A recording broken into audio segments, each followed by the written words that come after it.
Mr. Lazarus knows better than I do how many bombs the president has to drop without congressional authorization before that becomes war. I don't know the actual number. But I think what Mr. King was getting at is, there is one last thing to which the people can resort if the government does not respect the restraints that the Constitution places on the government. Abraham Lincoln talked about our right to alter our government, or a revolutionary right to overthrow it. And that is certainly something that no one wants to contemplate. But as I mentioned in my written and my delivered testimony, if the people come to believe that the government is no longer constrained by the laws, then they will conclude that neither are they.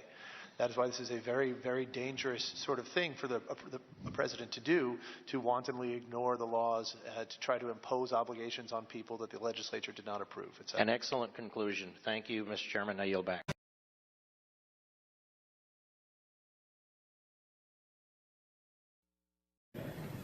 Well, I think what Professors Turley and Rosencrantz said is accurate, or would help. Member standing, yes, you have to win elections. Something that hasn't been mentioned is getting Democrats to care about this issue when there's a Democratic president, and getting Republicans to care about these issues when there's a Republican president. And that's one of the things. Right now, I don't know if anyone who's watching this at home has noticed, but all the Democratic members of the committee have left the room. I think they left like 20 minutes. We're 3.5 hours into this hearing. But if I may, Republicans are very concerned about executive power when the executive is a Democrat. Democrats are very concerned about executive power abuses when the executive is a Republican. I think that the members of each party need to care about these issues a lot more when their own if someone from their own party occupies the White House, and not just when someone from the opposite party. Thank you.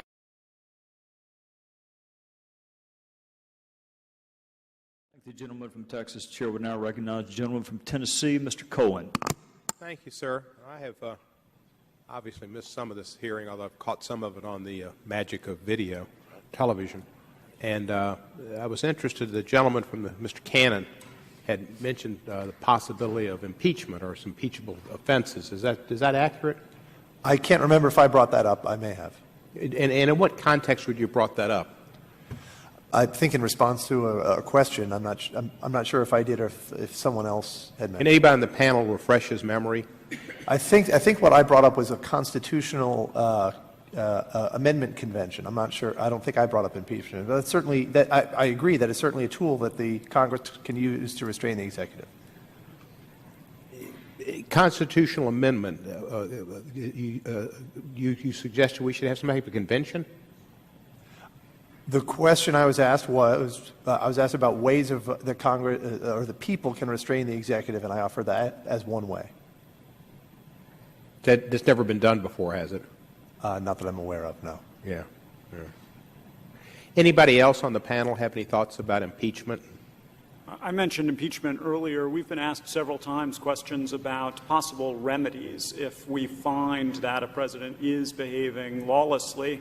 I've not said that this president has or that these examples rise to that level, but the ultimate constitutional check on a lawless president is impeachment and ultimately election. Right, that's the check. But nobody's suggested that there's the president certainly not committed any impeachable offenses, I presume. Is it? Nobody here thinks that. Is that right? Mootness?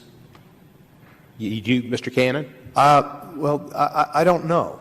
As Professor Rosencrantz mentioned, I think an important element is that that whatever crimes or misdemeanors he's committed were committed knowingly, and whether there is a pattern of abuse of his office. And in my testimony, you'll see that I actually lay out a pretty consistent pattern whereby the President Obama has ignored and tried to rewrite portions of the Patient Protection and Affordable Care Act, and I think that the most egregious of these is the one where he is implementing the law in a way such that he is taxing and borrowing and spending over the next 10 years $700 billion that this Congress never authorized. Now, you may disagree with my interpretation of the law. I know Mr. Lazarus does, but I think that you and I and Mr. Lazarus would all agree that if a president were trying to tax and borrow and spend $700 billion without congressional authorization, that might be an impeachable offense. Does anybody here think any of the actions of the Bush administration and going into Iraq without actual knowledge of weapons of mass destruction or anything else would have been a impeachable offense? Mr. Lazarus, you seem to be nodding. No, I was just disregard the nod behind the curtain or in front of the curtain. I was very upset by that, but whether it's impeachable is a political decision that Congress would have to make. Mr. Turley? Well, the war powers issue does come closest for me for both President Obama and President Bush. The reason I don't think it rises to that level is because court decisions have made this field so much of a mess. First of all, by judicial passivity in not reviewing it, and by the use of historical practice. So I think it's very hard to maintain an impeachable offense when you have that degree of ambiguity. I don't believe that ambiguity is found in the Constitution. I believe that President Obama violated the Constitution in Libya, for example. But because of that history and that precedent, they can claim that they were acting on a reasonable interpretation of the law. Thank you.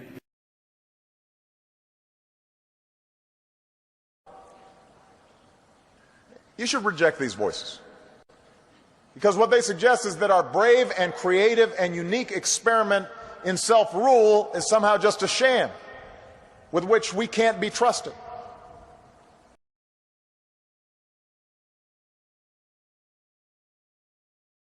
Air Force today fired the two-star general in charge of its nuclear missiles for undisclosed personal misbehavior and a, quote, loss of trust. This is the second firing of a senior commander of our nuclear forces this week. Major General Michael Carey, removed from command of the 20th Air Force. Carey was responsible for 3 wings of intercontinental ballistic missiles, a total of 450 missiles at 3 bases across the country. A Pentagon official was asked whether Carey's dismissal was alcohol-related. He didn't respond directly, but said Carey is not an alcoholic. Our next guest says there is an unprecedented epidemic of bad judgment and self-indulgence concerning military brass. Joining us is Fox News strategic analyst, Lieutenant Colonel Ralph Peters. Great to have you with us. Ralph, I mean, this is stunning. First, 3 stars, now 2 stars. Yeah, and we've had 4 stars essentially relieved, more 2 stars court-martialed, reduced in rank, put out of the Army.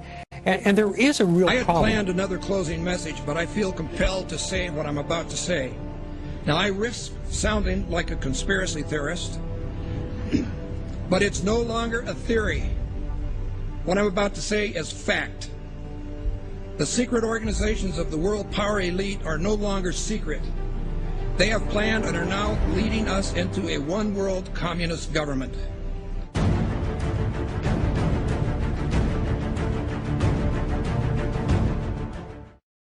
Executive order signed by President Obama has sparked controversy on both sides of the political aisle. The National Defense Resources Preparedness Executive Order was signed quietly Friday night. It gives the president the power to control U.S. resources. The Rules Committee is going to meet in the House. They are going to come up with a rule that makes it okay for them to do a same-day bill. So they'll pass this rule. It's, believe it or not, called martial law. This would give the President of the United States the authority to declare basically martial law during times of peace. There are new disturbing developments out of Washington tonight regarding the President's belief that he has the legal authority to assassinate U.S. citizens. Incredibly enough, it appears that our commander-in-chief actually believes that authority exists not only on foreign soil, but right here on American soil as well. But Senators McCain and Levin have added this legislation which would authorize the president to declare the entire United States of America, all 50 states and all territories, to be a battlefield, even though there's no battle, thanks be to God, going on here. War on terror is different. And that would authorize him to use commander-in-chief authority in the United States, to use the military to arrest people in the United States who, in the president's opinion, are enemies of the country. Particularly to hear President Obama claim the power to keep people in prison indefinitely with no charges against them, no conviction, no sentence, just imprisonment. Joining us now is former Secret Service agent Dan Bongino. Dan, thanks a lot for joining us. What do you mean there's no such thing as gun control, only people control? Tell me what that means. Tucker, this is larger ideological ploy by this administration. They're not being authentic with America, whether it's the sequester, health care, or the gun control issue. What they do is they manipulate an emotional crisis, a national emotional crisis, to further an ideological agenda which involves the evaporation, the slow disintegration of your civil rights, your liberties, your ability to live and let live. And it's a disturbing pattern that, frankly, is really starting to get under my skin. The US is funneling money into tracking systems that are threatening to make the very concept of privacy a thing of the past. It could mean people's every move being used against them to keep them under surveillance. The information age was an era nearly everybody embraced. But today's surveillance age, experts say, is a reality almost no one can escape. David, why does the DHS need 450 million hollow point bullets? That kind of ammo that they purchased from ATK, hollow point ammunition, as you had explained, it's designed to, tear through human flesh and then expand. It's designed to kill people. This is not the optimal kind of ammo you would buy for target practice. It's more expensive and it's more precise. Do you think this is a sign that they're preparing for some sort of mass civil unrest? So they have an open bid right now, DHS, for even more ammunition, for 175 million rounds of .223 caliber rifle ammo. It's almost identical to the ammunition used by NATO peacekeeping forces. So that's very interesting. Are they planning on some kind of widespread economic unrest in the U.S. that would require NATO forces to help us out? $500 million in surplus military weaponry from the Pentagon, which is authorized through the Pentagon's 1033 program. During the late 70s, Congress passed legislation called Posse Comitatus, barring the military from operating on American soil. And in the early 80s, there was an effort to circumvent that in Congress by arming police with military-grade weaponry. And now we're seeing that play out in the streets. People in the inner city in the U.S. have been experiencing this. So civilians in the U.S. are now up against basically military-style policing.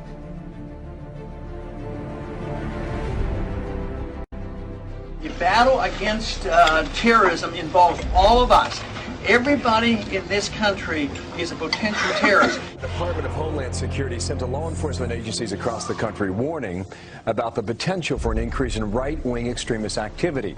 It warns about groups and individuals dedicated to single issues like abortion, immigration, and gun rights. Tonight, our focus is on every American's right to freedom of expression and freedom of religion. It's the Christians who are under siege by government officials and anti-religion groups who think Christmas and Christianity have no business in the public arena. The Department of Defense has just issued a new list of extremists that should be watched. And on that, in fact, number one, past the Muslim Brotherhood and past Hamas, Hezbollah, number one, evangelical Christians.